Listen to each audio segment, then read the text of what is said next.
True yang hijau, false yang merah. Oke. True yang ini, false ini. Yes. Baik, menarik. Yang pertama ya, true or false?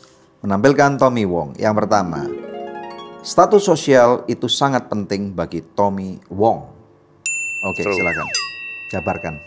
Maksudnya gimana pentingnya? Orang jahat banyak yang berhasil membuat orang lain jatuh. Coba lihat aja yang nawarin sesuatu yang aneh-aneh. Yang palsu-palsu. Ya, yang jahat. itu rame. Ya. Dan akhirnya rame yang jatuh. Betul. Pertanyaan sekarang, kenapa orang baik tidak membranding dirinya, tidak masuk ke media sosial untuk berbicara? Orang jahat yang benar-benar jahat adalah orang baik yang diam. Jadi orang baik harus bersuara. Jadi Kamu tuh jahat kalau kamu diam saja. Melihat jadi ada orang kejahatan. baik harus buat personal branding, status sosial yang baik. Iya. Oke. Karena bagaimana kebaikan itu bisa diproklamirkan ataupun disebarkan kalau orang baik tidak berbicara. Ya. Orang yang jahat bukan orang yang nipu aja. Orang baik yang diam saja melihat kejahatan itu berlaku, itu adalah orang yang jahat. Karena dia membiarkan itu terjadi pada teman-teman yang lain. Kalau kamu sudah ketahuan ada satu orang yang jahat, kamu harus berani bicara untuk hal yang baik. Betul. Sehingga teman-teman yang lain tidak ketipu. Tidak menjadi korban. Iya. Berarti apakah kalau status sosial itu penting, apakah berarti harus tetap pakai barang yang mahal, yang flashy dan yang lain-lain? Nah, itu seperti Ini apa? pertanyaan bagus. Ya. Kalau saya bilang barang mahal, barang bagus, itu penting. Kalau saya bilang, kenapa? Cocokkan dengan statusmu. Kalau memang kita mampu, kita harus memberikan self-reward yang baik kepada tubuh kita. Nice. Saat kita memakai baju yang bagus, pakai mobil yang bagus, pakai jam tangan yang bagus, itu kita bersikapnya pun lebih beda. Jam berapa kok Tommy sekarang? Nah, ya pasti kayak gitu ya kan, kayak gitu ya. Ya kan, lihatnya nggak gini tapi ya kan ya. Tapi bukan artinya Kotomi, Kotomi melawan para ya siapapun gitu ya. Bukan, gini loh. Tubuh kita ini berhak mendapatkan self reward. And you feel good too. Iya, you will feel good. Iya. Iya kan? Ya buat apa? Kamu kerja setengah mati, kamu nggak kasih self reward kepada dirimu. Tapi ada kata kuncinya, jangan memaksakan diri. Iya. Iya. Cocokkanlah statusmu dengan kemampuan kamu. Iya, penting Iya kan itu, gitu iya. ya. Loh, kalau sekarang kamu, maaf kata nih, kamu mampu membeli mobil yang mewah, tapi kamu sengaja naik angkutan umum, tujuanmu apa? Kan angkutan umum itu kamu bayarin orang lain dong, biar orang lain bisa naik itu lebih baik, lebih bermartabat kalau saya bilang. Betul. Kamu jangan ibaratnya hanya karena kamu demi pencitraan kamu sengaja. Menurut saya itu sih nggak oke. Iya, iya. Ya ini pendapat pribadi. Lalu pesan Kotomi apa dari ini? Gini loh, sebenarnya kata kuncinya adalah berpakaiannya yang rapi. Yang rapi. Yang sesuai dengan Kalau mall ya ke konteksnya, mall ya ya. jangan pakai sendal jepit. Selain kamu nggak dipandang orang, kamu juga beresiko kesetrum sama elevator, bodoh. Gitu ya. Iya kan? Ada bodohnya. Kadang orang bilang gini loh, nggak apa-apa, kita ke mall, yang penting kita jadi diri apa adanya. Loh, tunggu dulu, kamu mempertaruhkan nyawamu. Kecuali kayak almarhum Bob Sadino ya, yang kemana-mana celana pendek itu branding dia. Oke, Daniel sama Debbie kasih pernyataan dan pertanyaan yang bagus. Kecuali almarhum, saya respect beliau. Iya. Tunggu dulu teman-teman. Beliau udah punya kekayaan, Iya. beliau tampilnya sederhana. Iya. Itu beda. Iya. Beliau punya, tapi beliau tampil sederhana, itu pilihan. Iya. Tapi kalau kita belum punya, kita harus mengejar kita punya status ini dengan pencapaian-pencapaian yang membuat kita bersemangat. Iya, betul. Self reward itu tetap penting. Kalau orang nggak punya self reward, dia hilang motivasinya. Iya, harapannya, Begitu motivasi gritnya, hilang, kemauan gritnya, kerasnya hilang. Begitu Iya, iya, motivasi iya. itu hilang, kesuksesan itu akan tertunda semua. Setuju. Oke. Setuju. Thank you. Pertanyaan kedua, Tommy Wong hanya mau invest di perusahaan yang bergerak di bidang teknologi, true or false? Oke, silakan dijabarkan. Ketika saya udah melewati ini semua, dulu saya itu marketing, branding, dan apapun itu untuk benda, artinya produk, gitu ya. Tapi setelah perjalanan saya, disclaimer sekali lagi teman-teman, jangan langsung niru Kotomi. Saya kan udah melewati semua nih.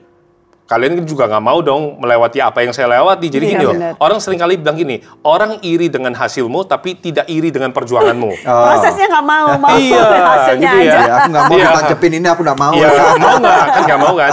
Nah, jadi kalau saya sekarang, dulu saya invest kepada produk ataupun mungkin pokoknya sesuatu yang sifatnya produk. Karena saya orang yang seneng banget sama marketing, seneng jualan dan sebagainya. Daniel and Debbie, I invest in human now. Invest pada manusia. Invest in human. Invest dalam rupa apa? Jadi artinya invest dalam hubungan. Ya, saya datang ke podcastnya Daniel maupun Debbie, itu adalah saya investasi.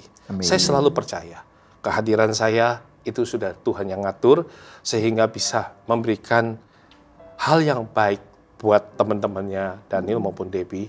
Mungkin mereka ada yang sedang meneteskan air mata, menyaksikan program ini, mereka lagi susah, mereka akhirnya bisa dikuatkan. Jadi saya memang lagi terus-menerus invest ke hubungan manusia. Karena buat saya gini, semua nanti akan digantikan oleh AI yang pintar. Tapi interrelationship ini tidak bisa digantikan. Ini yang nggak bisa digantikan. Itu yang saya invest. Keren. Oke, berikutnya ya.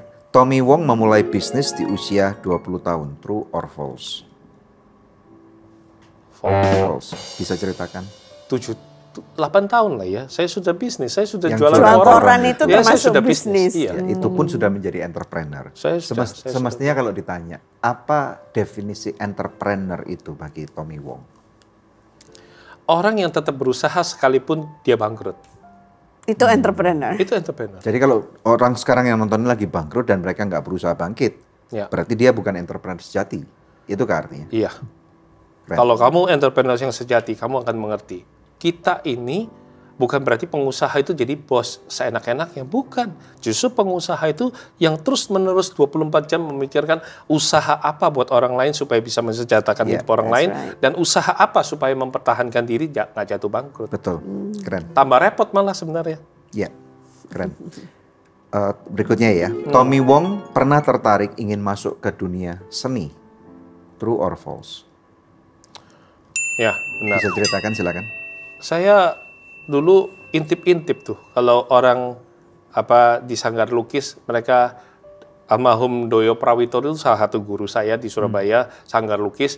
Jadi dulu saya kalau teman-teman buka TV lama itu ada Pak Raden, bukan Pak Raden, Tino Sidin. Ya, jadi lukis-lukis itu saya hobi lukis. Sedemikian saya hobinya sampai kalau ada di Sanggar Lukis itu kebetulan saya nggak bisa untuk masuk, saya cuma bisa ngintip di luar jendela. Jadi saya belajar lukisnya lihat dari luar sekolah itu, luar sekolah lukis itu. Dan ya memang saya senang sekali dengan yang namanya kesenian, seni itu saya senang. Apakah suatu hari akan membuat galeri seni atau membuka bisnis dalam bidang kesenian mungkin? Belum tahu, tetapi yang namanya seni sama teknologi selalu menarik buat saya sih. Seni sama dan teknologi. Mungkin bisa digabung seni dan teknologinya. Iya, oke. Terakhir ya. Tommy Wong lebih mementingkan keseimbangan hidup karyawan dibandingkan budaya lembur. True or false? Saya bisa katakan itu true. Ya, silakan dijabarkan.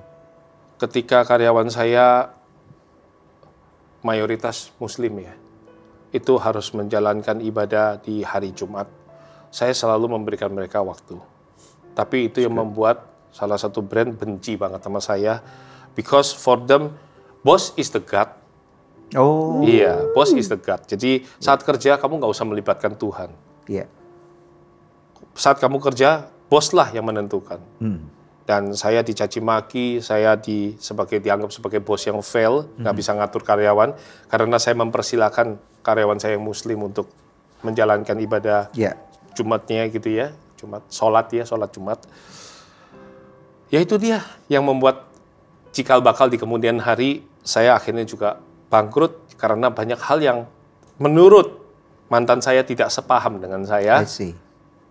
Saya berani untuk membela hal yang benar. Jadi memang kalau kamu membela hal yang benar, kadang-kadang ada konsekuensi yang harus kamu bayar. Resiko besar ya. Tapi begini, Debbie maupun Daniel, saya merasa happy dalam hidup saya.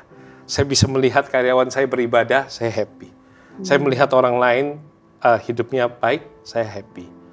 saya melihat bahwa teman-teman saya pebisnis akhirnya bisa maju kembali, mereka bisa kerja apapun yang bisa mereka kerjakan, I'm happy with that.